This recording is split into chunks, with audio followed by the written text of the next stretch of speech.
Satu. Assalamualaikum warahmatullahi wabarakatuh. Yang terhormat Koordinator Bidang Data dan Informasi serta Koordinator Bidang Observasi Stasiun Klimatologi Bengkulu. Yang saya hormati Bapak Ibu Pegawai Operasional Stasiun Klimatologi Bengkulu. Selamat pagi dan salam sejahtera bagi kita semua. Pertama, saya ucapkan terima kasih atas waktu dan kesempatan yang telah diberikan untuk mempresentasikan mengenai resum jurnal ini. Pagi ini saya Dina Dwi Musliha akan memaparkan mengenai resum jurnal yang berjudul Climate Change Impacts on Solar Energy Production Study Case in Fukushima, Japan.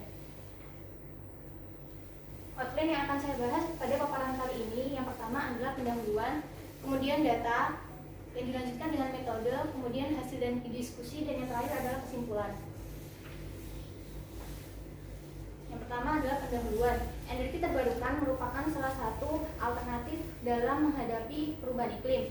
Energi terbarukan ini merupakan salah satu bentuk mitigasi dari perubahan iklim yang akan terjadi di masa depan. Kemudian, akan tetapi energi terbarukan ini sangat terpengaruh oleh faktor-faktor meteorologi, misalnya adalah energi matahari yang terpengaruh oleh data dari radiasi matahari serta dari suhu.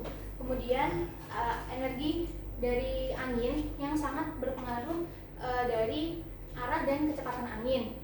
Karena adanya perubahan iklim, faktor-faktor meteorologi tersebut kedepannya diduga dan diperkirakan akan terjadi perubahan sehingga akan mempengaruhi keberlanjutan dari energi terbarukan yang dibangun saat ini, sehingga penelitian ini diperlukan untuk melihat bagaimana pengaruh perubahan iklim sebagaimana besarnya pada energi terbarukan. Penelitian ini berfungsi agar kedepannya dapat dibangun energi terbarukan yang lebih berkelanjutan. Data yang dipakai dalam penelitian ini ada dua kelompok data. Yang pertama adalah data meteorologi dan yang kedua adalah data non-meteorologi. Untuk data meteorologinya sendiri diambil dari JMA, merupakan BMKG dari Jepang. Akan tetapi data dari JMA ini kurang lengkap sehingga dikombinasikan dari data Crop Meteorological Database atau Meteocrop DB versi 2. Kemudian data selanjutnya adalah data suhu dan kecepatan angin. Data suhu dan kecepatan angin ini didapatkan dari Amedas atau stasiun otomatis dari JMA. Amedas ini memiliki banyak stasiun dan hampir semuanya memiliki pengamatan curah hujan, akan tetapi kebanyakan dari itu juga mengamati suhu dan kecepatan angin, bukan hanya curah hujan saja. Kemudian untuk data non-meteorologi, yang pertama adalah data kepadatan penduduk yang diambil dari MLIT. Data yang diambil merupakan data tahun 2010 yang merupakan tahun sebelum terjadinya tsunami Jepang. Data tahun 2010 ini diambil karena 2010 akan dijadikan sebagai base year atau tahun dasar dengan asumsi di penelitian sebelumnya bahwa tahun 2010 ini untuk data radiasi matahari memiliki kemiripan terhadap normal ataupun rata-ratanya. Kemudian untuk model RCP yang digunakan yaitu model-modelnya berjumlah 7 model dari yang dikembangkan oleh Environment Research and Technology Development Fund of MOA. RCP sendiri yang digunakan adalah RCP 2.5, 4.5, dan 8.5. Kemudian data terakhir adalah pembangkit listrik fotovoltaik atau PV yang terpasang yang diambil dari MOEJ, MKTI, CREPI, dan serta CIEPI. PV terpasang ini juga sepaket dengan bangunan di mana PV itu terpasang. Jadi sudah ada kriteria-kriterianya sendiri untuk bangunan rumah yang kompleks seperti apartemen, kemudian bangunan pemerintahan. Selanjutnya adalah metode. Yang pertama dilakukan adalah interpolasi spasial. Interpolasi ini dilakukan karena data model memiliki resolusi 1 derajat kali 1 derajat. Kemudian untuk Amedas sendiri memiliki interval pengamatan kurang lebih 21 km. Sedangkan pada penelitian ini diinginkan data yang dipakai adalah memiliki resolusi 1 km kali 1 km sehingga dilakukan interpolasi spasial yaitu menggunakan IDW. Kemudian karena ada interpolasi dan downscaling sehingga pastinya akan ada bias. Nah, selanjutnya yang dilakukan adalah koreksi bias. Koreksi bias ini dilakukan terhadap temperatur radiasi matahari dan kecepatan angin dengan rumus sebagai berikut. Kemudian setelah itu data yang telah dikoreksi kemudian diperbandingkan dengan data agrometeorological grid square. Data ini merupakan data yang dikembangkan oleh pemerintahan di Jepang, namun bukan data observasi. Kemudian perbandingan data ini berupa regresi linier dan juga korelasi. Hasilnya menunjukkan bahwa pada data temperatur dan radiasi matahari memiliki korelasi yang tinggi, akan tetapi memiliki korelasi yang rendah di bagian kecepatan angin. Tetapi di penelitian ini kecepatan angin tidak terlalu berpengaruh langsung kepada produksi energi dari pembangkit listrik tenaga matahari, sehingga tidak terlalu dipermasalahkan karena pada dasarnya kecepatan angin di sini hanya berpengaruh kepada naik turunnya suhu. Kemudian metode selanjutnya adalah penghitungan radiasi matahari. Penghitungan radiasi matahari dibutuhkan yang pertama yaitu radiasi di bidang horizontal dahulu. Jadi radiasi mataharinya dihitung dulu. Untuk 1 km itu menggunakan rumus seperti yang atas. IG merupakan radiasi langsung, kemudian IG merupakan radiasi total, kemudian K merupakan clearness index atau indeks kecerahan, yaitu merupakan perbandingan dari radiasi matahari yang jatuh pada permukaan dibandingkan dengan radiasi ekstraterestrial yang harusnya jatuh di permukaan tersebut. Kemudian selanjutnya adalah ID merupakan radiasi pada sudut normal atau jika di ASRS adalah DNI. Kemudian sin H merupakan sudut deklinasi dari matahari. Kemudian setelah ditemukan 3 radiasi, yaitu radiasi total, radiasi difus, dan radiasi pada sudut normal, kemudian dihitung tiap-tiap radiasi dengan bidang kemiringan. Pada bidang kemiringan ditambah cos beta, kemudian cos theta, dan juga ada pi. Masing-masing merupakan kemiringan dari permukaan di mana PV tersebut dibangun. Jadi kan ada atap yang kadang miring, ada yang lurus. Nah, untuk yang ini menggunakan data ini. Kemudian metode selanjutnya adalah penghitungan energi matahari yang dihasilkan oleh pembangkit listrik PV. Kemudian produksi energi per jam yang dihasilkan oleh pembangkit listrik PV untuk tiap 1 km diestimasi dengan mengalihkan energi yang dihasilkan oleh tiap tipe bangunan dan permukaan dengan luas permukaan yang memungkinkan untuk memasang PV tersebut. Jadi luas bidang yang diperkirakan akan dibangun oleh PV tergantung dari kepadatan penduduk. Jadi yang memiliki kepadatan penduduk lebih diperkirakan kedepannya juga akan memiliki pemasangan PV yang lebih tinggi. Kemudian hasil dari diskusi. Yang pertama adalah perubahan terhadap unsur meteorologi. Pada grafik tersebut disajikan dark spot mengenai data kecepatan angin, radiasi matahari, dan suhu yang diperbandingkan dengan base year pada tahun 2010. Apakah terjadi perubahan atau tidak? Dari hasil yang telah diperhitungkan untuk radiasi matahari dan juga temperatur memiliki perubahan naik. Kemudian untuk kecepatan angin dia malah turun. Kemudian yang kedua yaitu perubahan terhadap pembangkit listrik PV. Kemudian pembangkit listrik PV ini perkembangannya dibandingkan dengan base year. Dari perkembangan ini dilihat dari RCP 3 model RCP dan dari 3 tahun periode dia selalu mengalami kenaikan. Semakin bertambah tahunnya maka kenaikannya akan semakin besar. Kemudian yang selanjutnya adalah perbandingan perubahan pada PV dan radiasi matahari. Perbandingan pada PV, perubahan yang terjadi pada PV kemudian diperbandingkan dengan perubahan yang terjadi pada radiasi matahari. Untuk yang kotak-kotak artinya dia memperbandingkan nilai maksimumnya. Untuk yang segitiga dia memperbandingkan nilai mediannya, dan yang lingkaran memperbandingkan nilai minimumnya. Dari hasil tersebut mereka memiliki korelasi yang cukup tinggi yaitu 0,98 dan dia berada di garis regresi yang berhimpit. Kemudian yang terakhir adalah perubahan distribusi pemasangan pembangkit listrik fotovoltaik.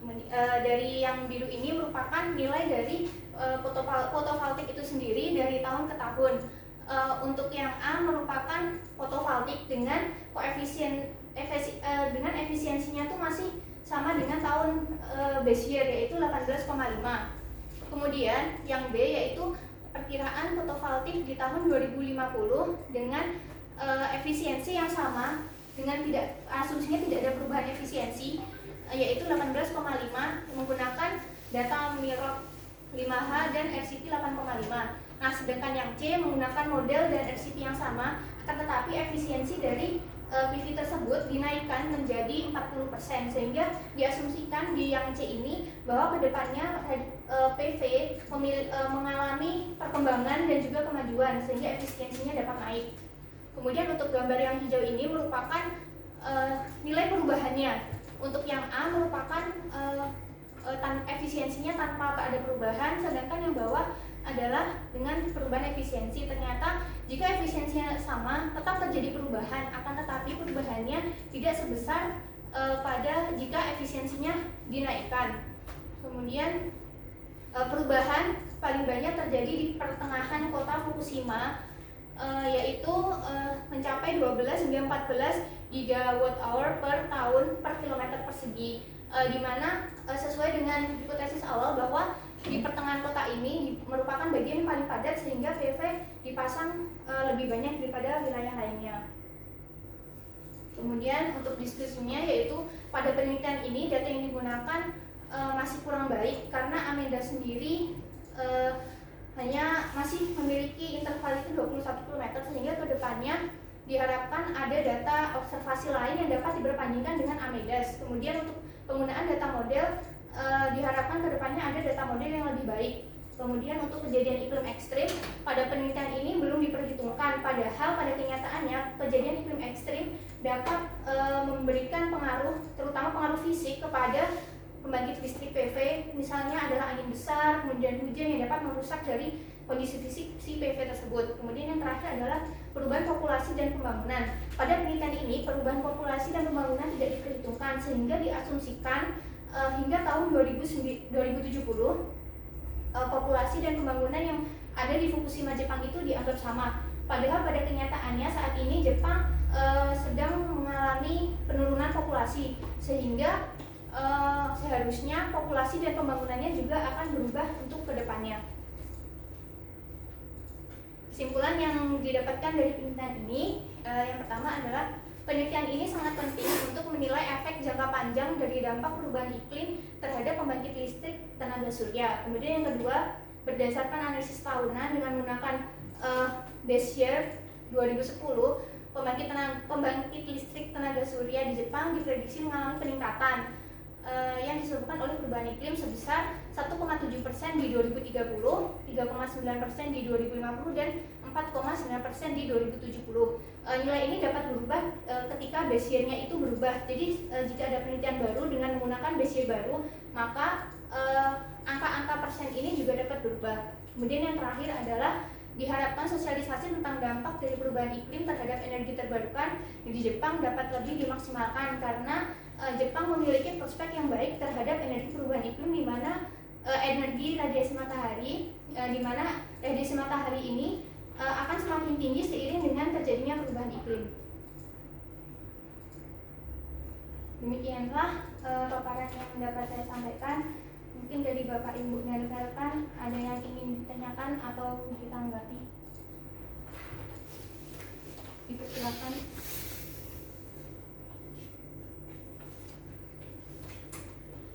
Mau izin bertanya, tadi sempat dijelaskan tentang metode penghitungan radiasi matahari. Pertanyaan saya, mengapa sih tidak memperhitungkan nama penyinaran matahari juga?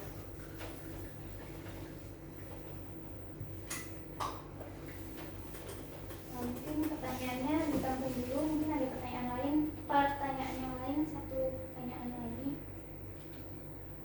Tanya Mbak, coba slide-nya dinaikkan lagi. Terus.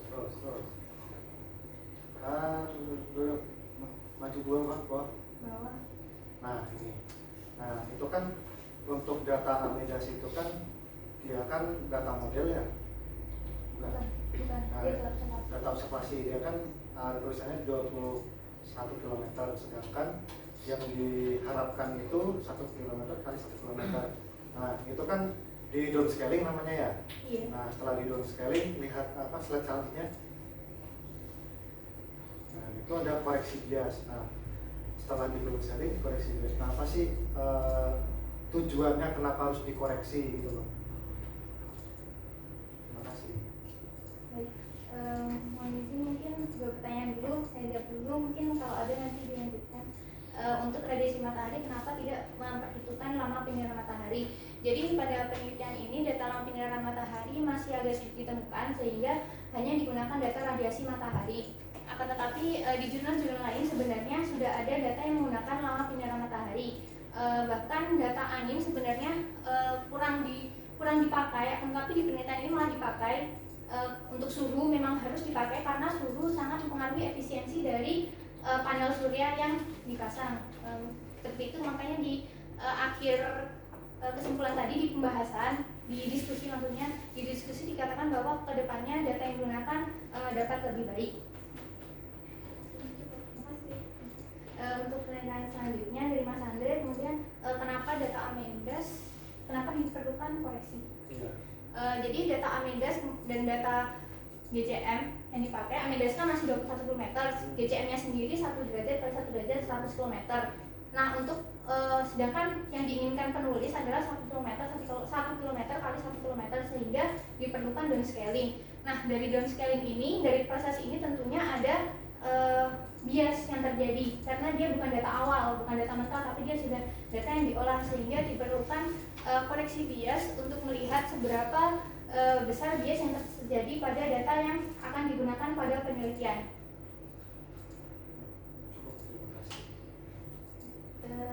Mungkin yang terakhir ada 1 pertanyaan lagi.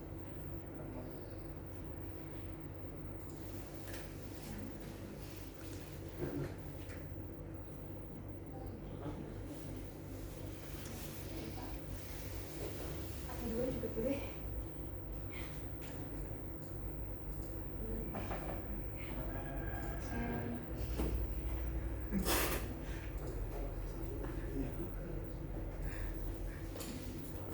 Mana mungkin?